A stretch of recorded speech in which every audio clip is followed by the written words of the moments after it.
네, 많은 분들이 아직도 이 코로나 진단키트 관련 업종들을 많이 보유하시고 이거 어떻게 해야 되냐라고 많이 물어보시는데, 사실은 좀 답답한 점이 많이 있습니다. 우리가 흔히 말해서 재료 소멸이라는 것 중에 실질적으로 재료라는 거는 실적을 뒷받침해 줄 수 있는 이슈가 되었을 때 가장 강한 상승이 나오고, 시제 같은 경우에는 실적을 뒷받침해 줄 수 있는 재료가 나왔죠. 진단키트 업종으로 코로나 관련된 업종이었는데, 자, 지금 보시는 것처럼 3만원짜리가 30만원까지 갔습니다. 1000% 올랐어요. 1000%. 여러분 생각해보세요. 1000%가 오른 주식이 더 이상 오르겠냐 이 말입니다. 1000%가 오른 주식이.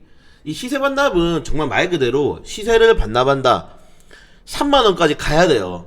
그래야지 시세가 반납되는 거고, 그 이전까지는 실질적으로 주가가 다시 한번 또 상승하기에는 굉장히 힘들 겁니다. 진단키트라는 것 자체가 원래 그렇게 많은 영업이익률이 남는 업종이 아니에요. 워낙 싸지 않습니까? 가격대가 워낙 싸고 경쟁업종이 워낙 많이 나와 있는 레드오션이 돼버렸죠. 이미 실질적으로 3만원짜리가 코로나로 인해서 이 3월부터 그냥 30만원까지 가는데, 이 3분기가 안 걸렸습니다. 3분기 만에 올려버렸죠. 3월부터 8월달까지. 이게 뭘 의미하냐면은 정말 과열된 상태고, 물론 과열된 업종도 많이 있죠. 테슬라라든가 애플이라든가 예전에 뭐 페이스북, 마이크로소프트 이런 종목들도 이런 식의 급등이 나왔지만은 전혀 논지가 다르다는 겁니다. 기업의 성장률이라든가 말 그대로의 산업을 주도하는 업종들이냐, 아니면은 단기적인 뉴스로 올라가는 종목들이냐를 보시면 될 것 같은데, 이 시즌이라는 종목이 하락이 나올 수밖에 없는 이유는 너무 간단해요. 자, 8월달에 최고점을 찍고, 그리고 단기 반등이 10월달에 나왔죠. 이 30만원 구간까지. 이게 뭐냐면은 2020년 9월까지 영업이익률 단기 수익률도 보십시오. 여러분, 이 말도 안 되는 상승, 1400%의 상승 영업이익률이 나왔습니다. 그러니까 이제 다시 한 번 더 주가를 부양시키려면은 뭐 어떻게 해야 되냐, 1400% 이상의 뭔가 새로운 게 나와야 되는 거예요. 코로나 막 2, 3가 나와야 돼. 시즌이 다시 한번 올라가려면은. 사람들이 더 이상 백신 치료제가 아니라 또다시 진단키트를 찾게 만들어야 되는데, 지금은 글로벌 국가적으로 정말 백신 치료제 투입을 하고 있기 때문에 말 그대로 힘든 겁니다. 이제 더 이상 재료가 없어진 거예요. 제가 이번 진단키트를 왜 시젠으로 말씀드리냐면은, 진단키트 업종 자체가 시젠이 그냥 대장주고 시젠만 보면 되는 종목들입니다. 다른 업종들은 의미가 없는 종목들이에요. 그러니까 이 영업이익을 다시 한번 뒷받침해 줄 수 있는 재료가 있냐 없냐가 중요한데, 좀 뉴스도 보시면 알겠지만은 이제 올해 코스닥 실적 10% 이상 개선이 힘들어요. 그리고 이 바이오 IT 소수업종의 쾌재 때문에 올라간 거지, 이 제약바이오 업종이 워낙 많죠. 코스닥 같은 경우에는 IT 제약바이오가 주도주로 잡혀있는 업종인데, 이 코스닥이 실적이 개선이 되지 않고 떨어진다면 지금까지 올라간 코스닥이 1000포인트를 못 찍는 이유는 너무 명확합니다. 실적 있는 종목들이 많이 없어요. 코스피 같은 경우야 현재 삼성, LG화 실적이 뒷받침되는 대형주들이 주도해주는데, 코스닥 같은 경우에는 뭡니까? 기대감, 셀트리온, 시젠 이런 기대감으로 올라간 거지, 아니면은 코스피 종목에 대한 하청업체, 1차 밴드업체 반사이익으로 이 주도주들이 상승해서 올라간 거지, 그 외에는 시장을 주도할 만한 업종이 많이 없다는 겁니다. 실적 자체가 이미 바닥구간에 나오는 종목이고, 그리고 이 실질적으로 힘들 수밖에 없는 게, 상식적으로 생각해보시면 이제 더 이상 사람들이 진단키트를 누가 사겠습니까? 그게 중요해요. 진단키트를 살 수가 없어요. 그러니까 중소기업들의 수출이 마스크 진단기로 버텼는데, 이제는 뭘로 바뀌었다? 반도체, 전장 부품으로 완전히 산업이 바뀌어버린 겁니다.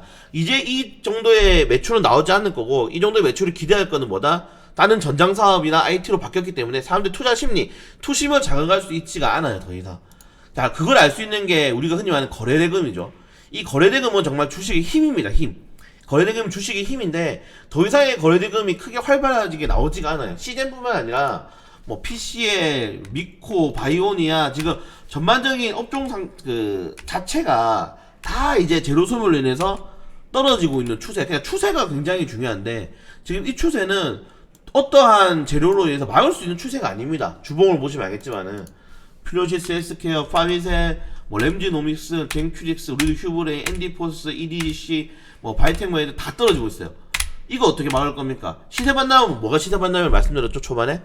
원가까지 가야 돼요. 그 시세를 준 가격까지 떨어져야 됩니다. 그러니까 만원에 원래 시장평가를 받던 주식이 호재를 인해서 10만원을 갔어요. 그럼 이 주식이 다시 반등하려면 어디까지 떨어지냐? 만원까지 떨어져야 됩니다. 그게 장기 횡보고 하락폭이 떨어지는 거예요.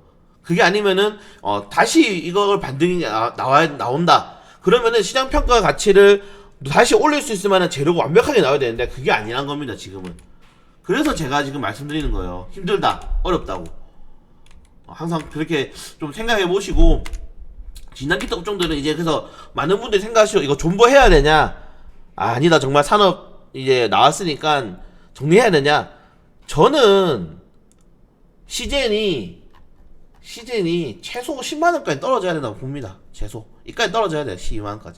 이 매물 물량 떨어뜨려야지 다시 뭐 시장 평가를 받던지 하지, 그 외에는 굉장히 어렵습니다. 제가 그 21년도 초반에 이제 연기금이 매수하는 종목들을 사라라고 말씀을 드렸는데, 이건 이제 연기금이 2020년 되기 전부터 그냥 꾸준하게 팔고 있는 종목이죠. 예, 꾸준하게 이 매도세가 이제 나오기 때문에 다시 한 번 더 이 주식에 연기금이 들어오기는 힘들 거예요. 연기금 같은 경우가 수익률을 좀 보편적으로 계산해서 하기 때문에 단기적으로 연기금을 판다 하락세가 나올 확률이 굉장히 큽니다. 그렇기 때문에 단기적인 이 호재성 재료가 굉장히 너무 없다. 여기서 다시 시즌에 들어오려면은 실적을 1000% 정도 상승시킬 만한 재료가 터져야 된다. 물론 4, 3분기 실적 발표하면은 단기 반등 나오겠죠. 근데 다시는 이 정도의 실적이 오르기는 힘들 겁니다. 그래서 모멘텀 잃어버린 종목이기 때문에 시즌을 존버하고 싶다, 이 시장 가치 평가를 다시 재평가받고 싶다, 10만원까지 떨어져야 됩니다. 이런 종목들 같은 경우 이제 재료 소멸로 인한 완벽한 이 테마주의 소멸을 보여주는 지표라고 볼 수 있을 것 같거든요. 그래서 10만원까지 버틸 수 있는 정도의 체력이라던가 10만원에서 뭐 내가 다시 투자해야겠다라는 이런 계획이 장기적으로 잡혀있지 않으신 분들은 비중 줄이셔야 되는 게 맞는 거예요. 손절을 하시거나. 과감하게 말씀드립니다. 이게 사실은 백신 치료제 개발 떴을 때 이제 제가 영상 하나 날려드렸을 겁니다. 시즌은 이제 좀 정리해야 되는 이유가 뭐냐라고 했을 때, 그때 4, 3분기 실적 구간 남겨두고 야 이제 이거 더 이상 실적 이 정도 안 나온다, 1000%더 이상 안 나온다, 이거 팔아야 된다라고 한 뒤에 이제 21선 밟고 쫙 밀렸거든요. 그래서 실질적으로는 이 모든 주식은 모든 테마주를 포함해서 재무제표에 영향을 줄 수 있는 재료가 소멸되는 순간은 주가가 하락한다, 원래 가격을 찾아간다. 시제는 원래 만원짜리 종목이었습니다. 예, 코로나19 때 3만원까지 올라갔다 30만원까지 갔는데 1000%의 신화를 쓴 종목을 더 이상 보는 것도 힘들어요. 이제는 좀 나아져야 되지 않나. 그래서 시젠 포함 진단키트 업종들은 실제적으로 매수가까지 간 이상까지, 그러니까 코로나가 지금 거의 1년 동안 이슈가 나왔죠. 최소 1년 정도 보유할 거 아니면은 정리하시는 게 좀 좋다 생각이 됩니다.